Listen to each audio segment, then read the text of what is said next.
இந்த மாதிரி வந்து குற்றங்கள் செய்கிற எந்த ஒரு குற்றவாளியும் வந்து பார்த்தீங்கன்னா சட்டத்தில் இருந்து தப்பிக்கவே கூடாது. அவனை வந்து என்னென்னு சொல்கிறது, அந்த குற்றவாளியை அவன் மனுஷனான அதெல்லாம் மிருகம். அடிச்சிருக்காங்க, அப்புறம் துன்புறுத்திருக்காங்க, ஆடைகள் கிழியப்பட்டிருக்கு அப்படின்றதெல்லாம் வந்து சொல்லப்படுது. அந்த பொண்ணை வந்து தேட ஆரம்பிச்சிருந்தாங்க அப்படின்னா, ஒருவேளை வந்து உயிர் ஏதாவது குத்து வீரமாக கொலை வீரமாக இருந்தால் கூட அந்த பொண்ணை காப்பாற்றி ஹாஸ்பிட்டலுக்கு வந்து அனுப்பிச்சிருக்கலாம். மேபி அந்த பொண்ணை வந்து காப்பாற்றிருக்கலாம். என்ன விஷயம்னே தெரியாமல் ஒரு விசாரணை அதிகாரி அது மாதிரி தவறாக வந்து சொல்கிறது வந்து கண்டிக்கக்கூடிய ஒரு செயல். அது எல்லாமே பெண் குழந்தைகளுக்கு ஆப்போசிட்டாக நடக்கிற குற்றங்கள் வந்து பார்த்திங்க அப்படின்னா இது மன்னிக்க முடியாத குற்றங்கள். ஒரு சிலர் இந்த மாதிரி வந்து என்னமோ அந்த பதவிக்கு வந்துட்டா அதிகாரம் ஃபுல்லாக நம்ம கையில் கிடச்சிடுச்சு, நம்ம பண்ணுறது தான் சட்டம், நம்ம செய்கிறது தான் சட்டம். செந்தமிழ் குரல் நேயர்களுக்கு வணக்கம். நம்ம இன்னைக்கு யாரை மீட் பண்ண போகிறோம்னு பார்த்தீங்கன்னா உயர்நீதிமன்ற வழக்கறிஞர் கிருஷ்ணமூர்த்தி சாரை தான் மீட் பண்ண போகிறோம். வணக்கம் சார். வணக்கம்மா. தூத்துக்குடி மாவட்டத்தில் வந்து ஒரு பள்ளி மாணவி வந்து ஒரு மர்டர் ஆயிருக்காங்க. ஸோ அதை பற்றி என்ன சார் நினைக்கிறீங்க? இல்லை, இப்போ வந்து சமீப காலத்தில் வந்து பார்த்திங்க அப்படின்னா பெண்களுக்கும் பெண் குழந்தைகளுக்கும் வந்து பார்த்திங்கன்னா தொடர்ந்து இந்த மாதிரி பிரச்சனைகள் வந்து நிறைய நடந்துகிட்டே இருக்குது. இதெல்லாம் வந்து பார்க்கும்போது வந்து பார்த்திங்க அப்படின்னா ஏறக்குறைய நடுங்குதுன்னு தான் சொல்லணும். ஏன்னா பெண்களுக்கு எதிரான குற்றங்களை வந்து முறையாக நம்ம தடுக்கலைன்னு வச்சுக்கோங்களேன், இது அடுத்த தலைமுறையினரை வந்து மிகப்பெரிய ஒரு பாதிப்புகளை தான் வந்து கிரியேட் பண்ணும். ஏன்னா பெண்கள் தான் வந்து உண்மையிலே வந்து பார்த்திங்க அப்படின்னா நம்மளை காக்கிறவங்க. அது பெண் குழந்தை வந்து ஒரு வீட்டில் இருந்ததுன்னு வச்சுக்கோங்களேன், ஒரு ஆம்பளை பையன் இருந்தாலும் அந்த அது அந்த பெண் குழந்தைக்கு பிறகு ஒரு ஆம்பளை குழந்தை இருந்தால் அப்படின்னா தாய்க்கு சமமாக வந்து அந்த குழந்தைய வந்து பார்த்துக்கும். சின்ன குழந்தையாக இருந்தால் கூட அது இயற்கையிலவே அந்த உணர்வு வந்து இருக்கும், பாதுகாக்கும். பெண் குழந்தைகள் வந்து பார்த்திங்க அப்படின்னா ஆண்களை வந்து பாதுகாப்பாங்க, பொறுப்பாக பார்த்துப்பாங்க. அப்படி ஒரு குணம் படைத்தவங்க தான் பெண்கள். அந்த பெண் பிள்ளைகளுக்கு வந்து பார்த்திங்க அப்படின்னா இந்த மாதிரி கொலை பண்ணுறதுன்றதை வந்து பார்த்திங்க அப்படின்னா ஏற்றுக்கொள்ளவும் முடியாத குற்றங்கள் இது எல்லாமே. இந்த மாதிரி வந்து குற்றங்கள் செய்கிற எந்த ஒரு குற்றவாளியும் வந்து பார்த்திங்கன்னா சட்டத்தில் இருந்து தப்பிக்கவே கூடாது. அவனெல்லாம் வந்து பார்த்திங்க அப்படின்னா சட்டத்துக்கு முன்னாடி நிறுத்து சாகும் வரை தண்டனை வந்து சாகும் வரை சிறைச்சாலையோ இல்லை மரண தண்டனையோ கொடுக்கணும். அப்படி கொடுத்தா தான் வந்து பெண்களுக்கு வந்து எதிரான குற்றங்கள் வந்து நடக்காது. ஸோ இந்த ஒரு விஷயம் வந்து பார்த்திங்க அப்படின்னா அந்த பொண்ணு +2 படிக்கிற ஒரு மாணவி சாயங்கால நேரத்தில் வந்து வெளியில் போயிருக்காங்க. வெளியில் போனோடனே அப்புறம் ரொம்ப நேரம் வரலை அப்படின்னோடனே பெற்றோர்கள் வந்து தேட ஆரம்பிச்சிட்ருக்காங்க. தேட ஆரம்பித்த உடனே பெற்றோர்கள் ஊரார்கள் எல்லாம் தேட ஆரம்பித்தோடனே அந்த பொண்ணு எங்கே இருக்காங்கன்னு சொல்லி கண்டுபிடிக்கல அப்படின்னு சொன்னால் பக்கத்தில் இருக்கிற காவல் நிலையத்தில் வந்து கம்ப்ளைண்ட் பண்ண போயிருக்காங்க. பக்கத்தில் இருக்கிற காவல் நிலையத்தில் வந்து கம்ப்ளைண்ட் பண்ண போகும்போது இல்லை எங்கே வராது, நீங்கள் வந்து விளாத்திக்குளம் மகளிர் காவல் நிலையத்தில் போய் கம்ப்ளைண்ட் பண்ணுங்கள் அப்படின்னு சொல்லிட்டு இங்கே கம்ப்ளைண்ட் வாங்காமல் அந்த கம்ப்ளைண்ட் வந்து அனுப்பிச்சிருக்காங்க. அங்கே போன கம்ப்ளைண்ட் கொடுக்கலாம்னு போனால் அங்கே இருக்கிற இன்ஸ்பெக்டர் வந்து தவறாக வந்து பேசியிருக்கிறதா வந்து சொல்லப்படுது. இதெல்லாம் வந்து பார்த்தா வந்து எப்படி வந்து ஒரு தவறாக வந்து சொல்ல முடியும்? என்ன விஷயம்னே தெரியாமல் ஒரு விசாரணை அதிகாரி அது மாதிரி தவறாக வந்து சொல்கிறது வந்து கண்டிக்கக்கூடிய ஒரு செயல். அது எல்லாமே வந்து பார்த்திங்கன்னா ஒரு கம்ப்ளைண்ட்டு, ஒரு பாதிக்கப்பட்டிருக்காங்க, ஒரு குழந்தை வந்து இல்லை காணாமல் போயிருக்கு அப்படின்னு சொல்லிட்டு ஒரு கம்ப்ளைண்ட் எடுக்க வந்தால் கம்ப்ளைண்ட்டை வாங்கிட்டு முறையாக விசாரணை செய்யணும். அப்போ தான் வந்து அந்த விசாரணை முடிவில் தான் வந்து இது பண்ண முடியுமே தவிர விசாரணை வச்சா கூட வந்து பார்த்தா நீங்களாக ஒரு டிசிஷனுக்கு வந்து வரக்கூடாது. காவல்துறையில் வந்து ஒரு சிலர் வந்து இந்த மாதிரி வந்து இருக்கிறதுனால இது வந்து மக்கள் மத்தியில் வந்து பார்த்திங்கன்னா மிகப்பெரிய போராட்டங்கள் வந்து வெடிச்சிட்ருக்கு. அதுக்கப்புறம் வந்து பார்த்தா மறுநாள் வந்து ஊர் மக்கள் தான் வந்து பார்த்திங்கன்னா அந்த எந்த இடத்துல வந்து பாதிக்கப்பட்டிருக்கு அந்த பொண்ணு அப்படின்ட்டுலாம் வந்து போய் கண்டுபிடிச்சிருக்காங்க. அதுக்கப்புறம் காவல்துறைக்கு சொல்லியிருக்காங்க. காவல்துறை அதுக்கப்புறம் வந்து போயிட்டு அந்த பாடியை வந்து கைப்பற்றி அப்புறம் வந்து அரசு மருத்துவமனைக்கு வந்து அனுப்பிச்சிருக்காங்க, உடல் குறைவுக்காக அனுப்பிச்சிருக்காங்க. அப்போது வந்து பார்க்கும்போது வந்து பார்த்திங்கன்னா இந்த பொண்ணை அடிச்சிருக்காங்க எல்லாம் அப்படின்றதெல்லாம் வந்து சொல்லப்படுது. அடிச்சிருக்காங்க, அப்புறம் துன்புறுத்திருக்காங்க, ஆடைகள் கிழியப்பட்டிருக்கு அப்படின்றதெல்லாம் வந்து சொல்லப்படுது. ஸோ இதெல்லாம் வந்து பார்க்கும்போது இந்த விஷயங்கள் வந்து யார் பண்ணியிருக்காங்கன்றது வந்து இது வரைக்கும் வந்து தெரியல. ஸோ இது காவல்துறையும் வந்து பார்த்திங்கன்னா தனிப்படைகள் அமைச்சு வந்து விசாரணை செஞ்சுட்டு வராங்க. அந்த குற்றவாளி எங்கே இருக்கான்றது வந்து கண்டுபிடிக்க முடியல அப்படின்றது வந்து சொல்லிகிட்டு இருக்காங்க.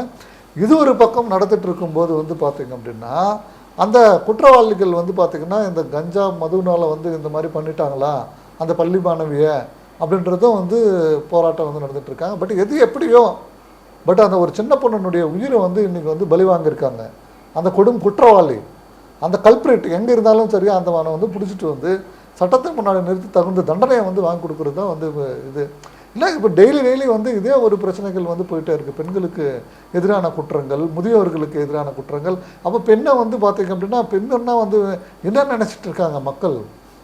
பெண்ணை வந்து சமூகம் வந்து காப்பாற்றணும். சமூகத்தில் இருக்கிற நாம் தான் வந்து பெண்களுக்கு வந்து பாதுகாப்பாக இருக்கணும். புரியுதுங்களா? ஸோ சமூகத்தில் இருக்கிற மக்கள் வந்து பாதுகாப்பாக இருந்து பெண்களை காப்பாற்ற வேண்டிய கடமை சமூகத்துக்கும் இருக்குது. Okay, number 1. நம்பர் 2 வந்து பார்த்திங்க அப்படின்னா பெண்களுக்கு எதிராக வந்து குற்றங்கள் செய்கிற குற்றவாளிகள் யாராக இருந்தாலும் கடுமையான தண்டனைகளை வந்து அனுபவிக்கணும். தண்டனைகள் கொடுத்துட்டு தான் இருக்காங்க நீதிமன்றங்கள் வந்து. இந்த போன வாரம் கூட வந்து பார்த்திங்கன்னா ஒரு கேஸில் வந்து சாகும் வரை தண்டனை அப்படின்னு சொல்லிட்டு வந்து நீதிமன்றம் வந்து இது பண்ணியிருக்காங்க. இன்னொரு கேஸில் வந்து மரண தண்டனைன்னு சொல்லிட்டு வந்து விதிச்சிருக்காங்க. ஸோ இதெல்லாம் பார்த்துட்டு கூட குற்றவாளிகளுக்கு வந்து பயம் வரலன்னா இவங்களெல்லாம் என்ன பண்ணுறது? அப்புறம் இதை விட கடுமையான தண்டனைகள் தானே வந்து கொடுக்கணும். அந்த பொண்ணு வந்து பார்த்திங்க அப்படின்னா அந்த சின்ன குழந்தை +2 படிச்சிருக்காங்க. அதை விட 10th வந்து பார்த்திங்கன்னா அருமையான மதிப்பெண்கள் வந்து எடுத்திருக்கு. ஸோ 495 மார்க் என்னமோ வந்து அந்த பொண்ணு வந்து எடுத்திருக்கு. அப்போ எந்த அளவுக்கு அந்த பொண்ணு அறிவுபூர்வமாக வந்து இருந்திருக்கு, அறிவு ஜீவனாக இருந்திருக்கு. அந்த பொண்ணுடைய எதிர்காலம் போயிடுச்சு. அந்த பொண்ணு நாளைக்கு வந்து கலெக்டராக இருக்கலாம், இல்லை வேறு ஏதாவது ஒரு நல்ல பதவிகளில் வந்திருக்கலாம். அந்த பொண்ணு அந்த ஒரு மிகப்பெரிய ஒரு தலைவரை நம்ம இறந்துட்டோம், இல்லை மிகப்பெரிய அதிகாரியை நம்ம இறந்துட்டோம். அதை விட வந்து முக்கியமான ஒரு விஷயம் என்னென்னா ஒரு பெண்ணை நம்ம இழந்துட்டோம், ஒரு பெண் குழந்தையை வந்து இறந்துட்டோம். நாளைக்கு வந்து தலைமுறையை நம்ம வந்து இழந்துட்டோம்னு தான் நம்ம சொல்லணும். அடுத்த தலைமுறை கிரியேட் பண்ணுறவங்க அவங்க, மனித குலத்தை வந்து விருத்தி செய்யவங்க பெண்கள் தான். ஆண்கள் என்ன செய்ய முடியும்? அதனால தான் வந்து பார்த்திங்க அப்படின்னா பெண் தெய்வங்களுக்கு நம்ம கலாச்சாரத்தில் வந்து பார்த்திங்க அப்படின்னா மிகப்பெரிய ஒரு இம்பார்ட்டன்ஸ் இருக்குது. அது பூமியாக இருந்தாலும் சரி, எதுவாக இருந்தாலும் சரி, எல்லாத்துக்கும் நதிகளாக இருந்தாலும் சரி, எல்லாத்துக்கும் நம்ம வந்து பெண்கள் பேரை ஏன் வச்சுருக்கோம்? பெண்கள் தான் காக்கும் கடவுளாகவே வந்து நம்ம வந்து வச்சுக்கிட்டு கும்பிட்டு இருக்கோம். இந்த பரம்பரை, நம்மளுடைய பரம்பரை வரலாறு இப்படி இருக்குது. ஆனால் இன்றைக்கி வந்து பார்த்தா பெண்களுக்கு ஆப்போசிட்டாகவே வந்து போயிட்டுருக்கு. பெண்களை அந்த வேறு விதமாகவே கொண்டு போயிட்டுருக்கோம். பெண்களை வந்து ஒவ்வொரு கட்டமாக வந்து பார்த்திங்கன்னா பெண்கள் குழந்தைகளை வந்து நம்ம இழந்துட்டே வர்றோம். அதெல்லாம் வந்து இழக்கிறது வந்து பார்த்திங்க அப்படின்னா சமுதாயத்துக்கும் அடுத்த தலைமுறையும் வந்து நம்ம வந்து நிறைய பாதிச்சுட்ருக்குன்னு தான் சொல்லணும்.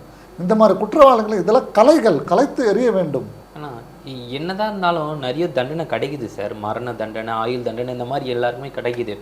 ஆனாலும் வந்து இந்த குற்றவாளிகள்லாம் வந்து பெருசாக அதெல்லாம் இது பண்ணாமல் திரும்பி அதே தான் சார் ரெகுலராக நடந்துகிட்டே இருக்குது. ஸோ அது வந்து இன்னும் என்ன சார் தண்டனை, மரண தண்டனையோட மேலே என்னென்னா இந்த கண்ட்ரியில் பெரிய வெளிநாட்டிலலாம் இருக்குது பார்த்தீங்களா, போட்டு எல்லாரும் முன்னாடி போட்டு தூக்கி போட்டுணும் சார். அப்போ தான் சார் அந்த பயம் வரும் எல்லாருக்குமே. இல்லை, மக்கள் வந்து இப்போ வந்து அதுதான் வந்து மிகப்பெரிய ஒரு பிரச்சனையை வந்து எடுத்து வைக்கிறாங்க. அதாவது தண்டனைகள் வந்து அதிகமாக இருந்தால் தான் இந்த பிரச்சனைகள் எல்லாம் நடக்காமல் இருக்கும். புரியுதுங்களா? இது நம்பர் 1. நம்பர் 2 வந்து பார்த்திங்க அப்படின்னா பெண் பிள்ளைகளை வந்து சும்மா வந்து கேலி செய்கிறது, இந்த கிண்டல் பண்ணுறது அங்கேருந்து தான் ஆரம்பிக்குது. புரியுதுங்களா? இதுக்கு வந்து முதல்ல வந்து பார்த்திங்க அப்படின்னா இந்த என்னமோ வந்து ஒரு பசங்கள்லாம் வந்து ஒரு கூட்டமாக சேர்ந்துக்கிட்டு பசங்களை வந்து சீண்டுறது, இதெல்லாம் வந்து பண்ணுறதெல்லாம் வந்து பார்த்திங்க அப்படின்னா அது வந்து தப்பு. அது சோஷியல் மீடியாவாக இருந்தாலும் சரி, இல்லை வந்து சினிமாக்கள் கூட வந்து பார்த்திங்க அப்படின்னா என்னமோ பெரிய பெண்களுக்கு ஆப்போசிட்டாக வந்து சில படங்கள் எல்லாம் வருது. இதெல்லாம் வந்து தவிர்க்கப்படணும். அதாவது வெள்ளித்திரைன்றது வந்து பார்த்திங்க அப்படின்னா ஒரு மிகப்பெரிய ஒரு ஸ்க்ரீன். அந்த வெள்ளித்திரையில் வந்து பெண் குழந்தைகளுக்கு ஆப்போசிட்டாக குற்றங்கள் நடந்துச்சு அப்படின்னா அது மிகப்பெரிய ஒரு பாதிப்பை வந்து ஏற்படுத்துது. அவன் வந்து பார்த்திங்கன்னா இப்போ ஒரு சில இளைஞர்கள்லாம் வந்து பார்த்திங்கன்னா என்னமோ தன்னை வந்து ஒரு பெரிய தாதான்னு நினச்சிக்கிறாங்க, நான் பெரிய ஒரு இதுன்னு நினச்சிக்கிறாங்க. இது வந்து பார்த்திங்கன்னா சின்ன சின்ன பிள்ளைகள் இதில் வந்து அதாவது வந்து என்ன ஒரு அதாவது வந்து பார்த்திங்கன்னா சினிமாவில் ஒரு ரவுடிக்கு வந்து கடைசியில் வந்து பார்த்திங்க அப்படின்னா கடைசியில் அவனுக்கு மரணமாக தான் இருக்கும் அவனுடைய விலை. ஹீரோவை காட்டுறாங்க எந்த படத்துலையுமே வந்து பார்த்திங்க அப்படின்னா வில்லனுக்கு வந்து மரணம் தான் வந்து தண்டனையாக இருக்கும், எந்த ஒரு படமாக இருந்தாலும் சரி. அப்படி தான் இருக்குது. ஆனால் இவங்க வந்து பார்த்திங்க அப்படின்னா இதெல்லாம் வெள்ளத்தனமான ஒரு செயல் இல்லை. சின்ன குழந்தைங்களை வந்து கூட்டிகிட்டு போய் இந்த சின்ன குழந்தைய வந்து இந்த மாதிரி வந்து பாலியல் இது பண்ணுறது, முதியவர்கள்லாம் போயிட்டு வந்து பாலியல் வன்கொடுமை பண்ணுறது, அவங்கள வந்து கொல்றது. ஆனால் என்ன கிடைக்குது உங்களுக்கெல்லாம்? அதாவது வந்து பெண் குழந்தைகளுக்கு ஆப்போசிட்டாக நடக்கிற குற்றங்கள் வந்து பார்த்திங்க அப்படின்னா இது மன்னிக்க முடியாத குற்றங்கள். அவங்கள வந்து நம்ம பாதுகாக்கணும். பாதுகாக்கலை அப்படின்னு சொன்னால் இது பெரிய பிரச்சனைகள் தான் வந்து இருக்கும். சரி, ஓகே, இன்றைக்கி எல்லாருமே வந்து நம்ம வந்து அசால்ட்டாக நினச்சிட்டு இருக்கோம்.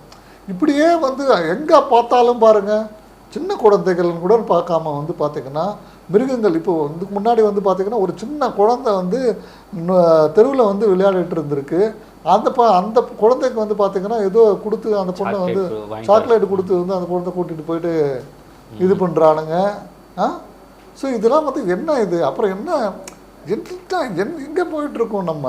அப்போ பெண் குழந்தைகளை வச்சுட்டு இருக்கிற பெற்றோர்கள் எல்லாமே வந்து அடி வயிற்றுல நெருப்பு கட்டிட்டு சுற்ற வேண்டியதாக இருக்குது. ஆனால் நம்ம குழந்தை வந்து தெருவில் விளையாடினாலும் பயமாக இருக்குது, ஸ்கூலுக்கு போயிட்டு வந்தாலும் பிரச்சனையாக இருக்குது, எங்கே போனாலும் அப்போ பெண்களுக்கு பாதுகாப்பு இல்லைன்ற ஒரு சுச்சுவேஷனை வந்து கிரியேட் பண்ணுற மாதிரி தெரியுது. பெண்களுக்கு வந்து பார்த்திங்கன்னா பாதுகாப்பை கொடுக்க வேண்டியது அவங்க வந்து இப்போ சமூகம் முதல்ல, அதுக்கப்புறம் அரசு, அப்போ நீதிமன்றங்கள் இவங்களுக்கு உண்டான தண்டனைகளை வந்து முறையாக வந்து செஞ்சாங்கன்னா, பாதுகாப்பு வந்து கொடுத்தாங்க அப்படின்னா குற்றங்கள் நடக்காது. இப்போ இந்த பொண்ணுடைய விளாத்துக்குளம் மேட்டரே வந்து பார்த்திங்க அப்படின்னா இன்னும் வந்து இப்போ வந்து அந்த இன்ஸ்பெக்டரை கூட சஸ்பெண்ட் பண்ணியிருக்காங்க. ஒரு பாதிக்கப்பட்ட நபர்கள் வந்து பார்த்திங்கன்னா கம்ப்ளைண்ட் எடுத்துகிட்டு வந்தால் அவங்ககிட்ட நீங்கள் வந்து முறை தவறி பேசுனது வந்து தப்பு அப்படின்றது சொல்லிட்டு இப்போ அந்த இன்ஸ்பெக்டரை வந்து சஸ்பெண்ட் பண்ணியிருக்காங்க. ஒரு பக்கம். ரெண்டாவது ஒரு பக்கம் வந்து பார்த்திங்கன்னா இப்போ கிராம மக்கள் எல்லாருமே வந்து பார்த்திங்கன்னா இப்போ சாலை மறியல் அது இதுன்னு சொல்லிட்டு எல்லாமே வந்து பண்ணிகிட்ருக்காங்க. ஏன்னா நீதி கிடைக்கணும், இனிமேல் குற்றங்கள் இந்த மாதிரி நடக்கக்கூடாது அப்படின்றதுக்காக போராட்டம் நடந்துகிட்ருக்காங்க. ஒரு பக்கம் வந்து உயர்நீதிமன்றத்தில் வந்து வழக்கு தாக்கல் செஞ்சுருக்காங்க. இந்த வழக்கை வந்து சிபிஐக்கு மாற்றணும் அப்படின்னு சொல்லிட்டு வந்து வழக்கு தாக்கல் செஞ்சுருக்காங்க. இந்த வழக்கு வந்து போயிட்டுருக்கு. ஆக்சுவலாக வந்து அப்போவே வந்து 2 போலீஸ் ஸ்டேஷன்லேயே எதனா ஒரு போலீஸ் ஸ்டேஷனில் ஆக்ஷன் எடுத்திருந்தாங்கன்னா அந்த உயிர் போயிருக்காது அப்படின்ற மாதிரி சொல்கிறாங்க. அதுவும் சொல்லப்படுது. ஏன்னா வந்து முறையாக வந்து இப்போ ஒரு கம்ப்ளைண்ட்டுன்னு வருது அப்படின்னு சொன்னால் உடனடியாக வந்து அந்த ஸ்பாட்டுக்கு வந்து போலீஸ் யாருன்னா அனுப்பிச்சி விட்டு அந்த பொண்ணை வந்து தேட ஆரம்பிச்சிருந்தாங்க அப்படின்னா ஒருவேளை வந்து உயிர் ஏதாவது குத்து வீரமாக கொலை வீரமாக இருந்தால் கூட அந்த பொண்ணை காப்பாற்றி ஹாஸ்பிட்டலுக்கு வந்து அனுப்பிச்சிருக்கலாம். மேபி அந்த பொண்ணை வந்து காப்பாற்றிருக்கலாம். இவங்க வந்து டிலே பண்ணதுனால வந்து பார்த்தா மறுநாள் வந்து போயிட்டு அந்த ஊர் மக்கள் கண்டுபிடிக்கிற அளவுக்கு வந்து இருந்த அந்த காட்டுப்பகுதியில் வந்து பார்த்திங்க அப்படின்னா இது எவ்வளோ கொடுமையான ஒரு விஷயம். அப்போ ஊர் மக்கள் தான் வந்து பார்த்திங்க அப்படின்னா கண்டுபிடிச்சிருக்காங்க இல்லையா? ஸோ அப்போது காவல்துறை வந்து பார்த்திங்கன்னா கொஞ்சம் நம்ம வீட்டு பசங்களுக்கு வந்து இந்த மாதிரி பிரச்சனை வந்தால் நம்ம எப்படி வந்து ஆக்ஷன் எடுப்போம், துணிந்து வந்து போராடணும், போயிட்டு வந்து காப்பாற்றுவோம் இல்லையா? அதாவது வந்து ஒரு சில காவல் அதிகாரிகள் வந்து செய்கிற தப்பு வந்து பார்த்திங்க அப்படின்னா இது ரொம்ப பிரச்சனைகளை வந்து கொண்டு வந்து நிறுத்துது. ஆனால் காவல்துறையிலே வந்து பார்த்திங்க அப்படின்னா நிறைய வந்து காப்பாற்றப்படக்கூடிய போலீஸ் அதிகாரிகள் நம்ம வந்து பார்த்துட்டு தான் வர்றோம். அவங்களுக்கு சாப்பாடு இருக்கோ இல்லையோ பாதிக்கப்பட்டவங்களுக்கு வந்து கொடுக்குறாங்க, ஹெல்ப் பண்ணுறாங்க. பெண்களுக்கு வந்து அவங்களுக்கும் வந்து பாதுகாப்பு கொடுக்குறது வந்து நம்ம இதெல்லாம் பார்த்துட்டு தான் இருக்கோம். யாராவது பாதிக்கப்படுறாங்கன்னா கூட நின்று வந்து கிராஸ் பண்ணி விடுறது இதெல்லாம் பண்ணுறாங்க. ஒரு சிலர் இந்த மாதிரி வந்து என்னமோ அந்த பதவிக்கு வந்துட்டா அதிகாரம் ஃபுல்லாக நம்ம கையில் கிடச்சிடுச்சு, நம்ம பண்ணுறது தான் சட்டம், நம்ம செய்கிறது தான் சட்டம், ஆனால் நமக்கு மேலே வந்து சட்டங்கள் இருக்குது, நமக்கு மேலே அதிகாரங்கள் இருக்குது, அந்த அதிகாரங்கள் நம்மளை கவனிக்க ஆரம்பிச்சிருச்சு அப்படின்னா நம்மளை வந்து நமக்கும் அதில் தண்டனை இருக்கும் அப்படின்றது வந்து ஒரு சில காவல் அதிகாரிகள் வந்து நினச்சாங்கன்னு வச்சுக்கோங்க. இந்த மாதிரி தப்பு பண்ணுறவங்க வந்து நினச்சாங்க அப்படின்னா தப்புகள் நடக்காது. புரியுதுங்களா? பாதிக்கப்பட்டவங்க வந்து நிறைய சுற்றறிக்கைகள் வந்து டிஜிபி முதல் கொண்டு நிறைய சுற்றறிக்கைகள், ஒரு கம்ப்ளைண்ட் வந்து வந்துச்சு அப்படின்னா எப்படி வந்து விசாரணை செய்யணும், எப்படி வந்து அந்த கம்ப்ளைண்ட் பாதிக்கப்பட்ட நபர்களை வந்து ஹேண்டில் செய்யணும், ஒரு கம்ப்ளைண்ட்டுன்னு வந்துச்சுன்னா சீரியஸான ஒரு ப்ராப்ளமாக இருந்தால் எந்த மாதிரி போய் விசாரணை பண்ணணும், எப்படி வந்து இது பண்ணணும் அப்படின்ற நடைமுறைகள் எல்லாம் நிறைய விஷயங்களில் டிஜிபி சர்க்குலராக இருக்கட்டும், உச்சநீதிமன்றங்கள், உயர்நீதிமன்றங்கள் நிறைய ஜட்ஜ்மெண்ட் மூலிமா, தீர்ப்புகள் மூலிமா வந்து சொல்லப்பட்டிருக்கு. பட் அதெல்லாம் முறையாக வந்து இவங்க தெரிஞ்சுக்கிறது இல்லை. இந்த 2 போலீஸ் ஸ்டேஷன் யாராவது ஒரு நல்ல போலீஸ்கார் யாராவது இருந்தாங்கன்னா அந்த உயிர் காப்பாற்றிருக்கலாம் கண்டிப்பாக சார். அதுதான் அந்த இன்ஸ்பெக்டர்ஸ் கூட வந்து பார்த்திங்கன்னா முறையாக வந்து அது வேறு விதமாக எடுத்துக்காமல் வந்து உடனடியாக ஒரு போலீஸை அனுப்பிச்சிருக்கலாம், இல்லை அவங்களாம் வந்து போயிருக்கலாம், தேடி இருக்கலாம். ஸோ பிரச்சனையுடைய சீரியஸ்னஸ் என்னன்னு தெரிஞ்சது அப்படின்னா காப்பாற்றிருக்கலாமன்னு தான் வந்து தெரியக்கூடிய ஒரு விஷயமா இருக்குது. அதனால தானே அவங்க குற்றம் செஞ்சுட்டாங்க அப்படின்னு இன்றைக்கி காவல்துறை கூட அந்த இன்ஸ்பெக்டர் மேலே வந்து சஸ்பெண்ட் பண்ணியிருக்காங்க. நீ பேசுனதும் சரியில்லை, நீங்கள் வந்து நடந்துக்கிட்ட விதமும் சரியில்லைன்னு சொல்லிட்டு இப்போ சஸ்பெண்ட் பண்ணியிருக்காங்க. ஸோ இதெல்லாம் வந்து சீரியஸான விஷயங்கள். ஒரு நல்ல குழந்தை ஒரு நல்ல படிக்கிற குழந்தை, அது ஒரு பெண் குழந்தை, நாளைக்கு வந்து பெரிய தலைவராகவும் வந்திருக்கலாம், பெரிய அதிகாரிகளாகவும் வந்திருக்கலாம். அப்படிப்பட்ட ஒரு ஒரு நல்ல குழந்தைய வந்து நம்ம இழந்துட்டோம் அப்படி தான் சொல்லணும். ஆனால் அது யாரோ ஒருத்தன் வந்து பாருங்கள், அது அவனை வந்து என்னென்னு சொல்கிறது, அந்த குற்றவாளியை. ஆனால் மனுஷனாவன் அதெல்லாம் மிருகம். கண்டிப்பாக அந்த மிருகங்கள்லாம் வந்து மனித சமுதாயத்தில் வந்து வாழக்கூடாது. அதை வந்து சட்டத்தின் முன்னாடி கொண்டு போய் நிறுத்தி கடுமையான தண்டனைகள் வந்து வாங்கி கொடுத்தாதான் இதுக்கெல்லாம் தீர்வு கிடைக்கும். கடுமையான தண்டனை விட அவங்களோட பேரண்ட்ஸ் ஃபேமிலி கிட்ட விட்டுறணும் சார். அவங்களெல்லாம் அவங்க பார்த்துக்கணும் அப்படின்ற மாதிரி அவங்க இல்லை அப்போ அவங்க என்ன பண்ணுவாங்கப்பா, அவங்க அதுக்கான சட்டம் இருக்குல்ல, சட்டம் தன் கடமையை செய்யணும். அவன் தப்பு பண்ணிட்டான், அவன் தப்பு பண்ணவனோட வந்து சட்டத்தின் முன்னாடி வந்து எடுத்து வந்து நிறுத்தணும். சட்டத்தின் முன்னாடி எடுத்துகிட்டு வந்து நிறுத்தி இப்போ வந்து இந்த மாதிரி போக்சோ வழக்குகள், இந்த மாதிரி பிரச்சனைகள்லாம் நடக்கிற வழக்குகள் எல்லாம் வெகு விரைவில் வந்து நடத்தி உரிய தண்டனைகள் வந்து வாங்கி கொடுத்துட்டு தான் இருக்காங்க. 4 மாதத்தில் கூட இப்போ கூட வந்து ஒரு வழக்கு வந்து தீர்ப்பு வழங்கப்பட்டிருக்கு. சாகுமுறை தண்டனை அப்படின்ற வழக்கு கூட வந்து பார்த்திங்க அப்படின்னா இப்போ 4 மாதத்தில் விசாரணை செஞ்சு தண்டனை கொடுத்துருக்காங்க. இந்த வழக்கு கூட வந்து அந்த மாதிரி சீக்கிரமாக நடத்தி இந்த மாதிரி பாதிக்கப்பட்டிருக்கிற குடும்பங்களுக்கு வந்து பார்த்திங்க அப்படின்னா உரிய தண்டனை, குற்றம் செஞ்சிருக்க குற்றவாளிகளுக்கு உரிய தண்டனை கிடைச்சாலே ஒரு மிகப்பெரிய இது. இனிமே வந்து இந்த மாதிரி குற்றங்கள் நடக்கக்கூடாது. காவல்துறை வந்து இந்த மாதிரி விஷயங்கள் எல்லாம் வந்து சீரியஸாக வந்து கவனிக்கணும். என்னதான் அவங்க ஜெயிலுக்கு போனாலும் ஆயுள் தண்டனை சொன்னாலும் அவங்க வந்து அங்கே நல்லா சாப்பாடு சாப்பிட்டுட்டு நல்லா தங்கிட்டு அப்படி தானே சார் இருக்கிறாங்க. அப்புறம் எப்படி சார் வெளியே இருக்கும் உங்களுக்கு அந்த ஒரு பயம் இருக்கும்? இல்லை அது வந்து பார்த்திங்க அப்படின்னா இப்போ வந்து மரண தண்டனை கூட இப்போ ஒரு வழக்கில் வந்து கொடுத்துருக்காங்க. இனிமேல் வந்து பார்த்திங்கன்னா இப்போ நீங்கள் கேட்குற கேள்வி தான் இப்போ மக்கள் மத்தியில் கூட எல்லாமே இருக்குது. குற்றவாளிகள் கூட நம்ம என்னமோ வந்து இது பண்ணிவிட்டு நம்ம போய் உள்ளே போய் உட்காந்துட்டா நமக்கு வந்து ஜாலியாக இருக்கும், 3 வேளை சாப்பாடு கிடச்சிரும், இதெல்லாம் வந்து நினச்சிட்டு இருக்காங்க. இந்த மாதிரி தொடர்ந்து வந்து பிரச்சனைகள் நடந்துகிட்டே இருந்ததுன்னா கண்டிப்பாக மரண தண்டனைகள் கூட நிறைவேற்றக்கூடிய கட்டாயம் கூட வந்துருமோ என்னமோ தெரியல. புரியுதா? இந்த மாதிரி குற்றவாளிகளுக்கு வந்து மனித உரிமைகள் பாதிக்கப்படுது அப்படின்ற மாதிரி உள்ள சில இது வந்து எடுத்துக்கிறாங்க. பட் இனிமேல் அது கூட கொடுக்காம மரண தண்டனைகள் கூட கொடுக்க வேண்டிய கட்டம் வந்துருச்சு அப்படின்னா வரும். மனித சமுதாயத்தை காப்பாற்றணும் அப்படின்னு சொன்னால் சட்டங்கள் கடுமையாக்கப்படுவாங்க. சட்டங்கள் கடுமை. ஏன்னா இந்த மாதிரி குற்றங்களுக்கு, கொலை குற்றங்களுக்கெல்லாம் மரண தண்டனை தான் அதிகபட்ச தண்டனைன்னு சொல்லப்பட்டிருக்கு. புரியுதுங்களா? அது ஏதோ ஒரு சில காரணங்களுக்காக வந்து விடுபட்டுருக்கு. சரி திருந்துவாங்க, அவங்களுடைய திருந்துட்டு வந்து நல்ல வாழ்க்கை இது பண்ண இல்லை. இது வந்து நம்ம வந்து இப்போ நீங்கள் சொன்ன மாதிரி ஏதோ தப்பு பண்ணவங்களுக்கு வந்து பார்த்திங்கன்னா இன்னும் ஜெயிலில் போனால் நல்ல சாப்பாடு கிடைக்குது, நல்ல ஒரு லக்ஸரியான வாழ்க்கை கிடைக்குதுன்ற ஒரு தப்பான மென்டாலிட்டியோடு வந்து இந்த மாதிரி தவறுகள் வந்து பண்ணிட்டு இருந்தாங்க அப்படின்னு சொன்னால் இது தப்பு. புரியுதுங்களா? நீதிமன்றங்கள் வந்து பார்த்திங்க அப்படின்னா கடுமையான நடந்தது. இப்போ கூட ஒரு கேஸில் வந்து மரண தண்டனைன்னு சொல்லி கொடுத்துருக்காங்க. புரியுதுங்களா? இந்த மாதிரி குற்றங்களுக்கு வந்து இப்போ தொடர்ந்து இப்போ அடுத்தடுத்து மரண தண்டனை கீழ்கோர்ட்டு கொடுத்துருச்சுன்னா அப்புறம் ஹைகோர்ட்டு வந்து கொடுக்க ஆரம்பிச்சிருவாங்க. ஹைகோர்ட்டு கொடுத்துட்டாங்க அப்படின்னா இப்போ குற்றங்களை குறைக்கணும் அப்படின்னா எப்படி குறைக்கிறது? எங்கே பார்த்தாலும் பெண்களுக்கு ஆப்போசிட்டான குற்றங்கள் வந்து நடந்துகிட்டே வந்துச்சு அப்படின்னா அப்போ பெண்களை எப்படி காப்பாற்றுறது? பெண்களுக்கு எதிரான குற்றங்கள் நிறைய நடந்துகிட்டே தானே வருது. இன்னமும் டெய்லி வந்து பார்த்திங்க அப்படின்னா இங்கே ஒரு குழந்தைய வந்து கொண்டுட்டாங்க, இங்கே வந்து பாலியல் பலாத்காரம் பண்ணிட்டான், அங்கே வந்து முதியோர் கூட பார்க்காம வந்து பார்த்திங்க அப்படின்னா வயசான ஒரு அம்மாவை வந்து பாலியல் வன்கொடுமை பண்ணிட்டான், இல்லை சாகடிச்சிட்டான், இங்கே அடிச்சுட்டே கொண்டுட்டானுங்க. இப்படி தான் செய்திகள் வந்து வந்துகிட்டே இருக்குது.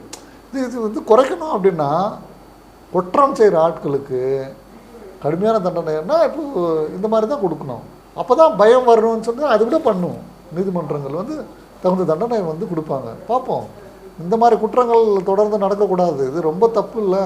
பெண் குழந்தைகளை நம்ம காப்பாற்றியே ஆகணும். அடுத்த தலைமுறை, அடுத்த சமுதாயம் நல்லா இருக்கணும்னு நினச்சோம் அப்படின்னா பெண் சமுதாயத்தை நம்ம காப்பாற்றியே ஆகணும். கண்டிப்பாக சார். இந்த மாதிரி குற்றங்கள்லாம் தண்டனைகள்லாம் கொடுத்து குறையும்னு நம்புகிறோம். ஸோ ரொம்ப நன்றி சார். இந்த நிறைய விஷயங்கள்லாம் ஷேர் பண்ணியிருந்தீங்க. ரொம்ப தேங்க்யூ சார். நன்றி.